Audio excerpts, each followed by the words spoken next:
final hours of February were supposed to be ordinary. Cities were glowing under quiet night skies. Airports were busy with travelers chasing dreams. Oil tankers moved silently across dark oceans. And then, the silence was broken. Without warning, waves of fighter jets tore through the darkness. Radar screens across an entire region suddenly lit up in red.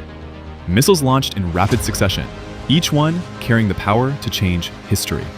Within minutes, a conflict that had been building in shadows for years erupted into open war. Explosions echoed across strategic military zones. Command compounds were reduced to burning ruins. Communication networks began collapsing one after another. And in the chaos of the opening strikes, an unmistakable message was delivered to the world. This war would be fast. This war would be massive. And this war would not stay contained. In the first days alone, the scale of aerial bombardment shocked even seasoned analysts.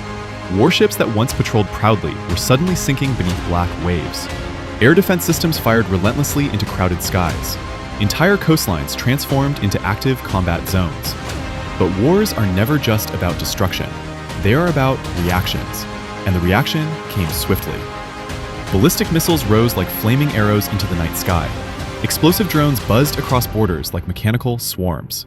Major cities that had long marketed themselves as safe havens suddenly found sirens replacing the sounds of nightlife. Luxury towers flickered in the glow of distant fires. Airports shut down, with passengers stranded in confusion. Global airline routes began redrawing themselves in real time as pilots searched desperately for safe corridors through the chaos. Within a single week, thousands of flights were canceled. Supply chains slowed to a crawl. Insurance markets panicked. Energy traders stared at screens showing prices climbing higher every hour. Because at the center of this storm lay one of the most critical arteries of the global economy, a narrow stretch of water through which a massive share of the world's oil and gas must pass. As tensions escalated, ships began turning away.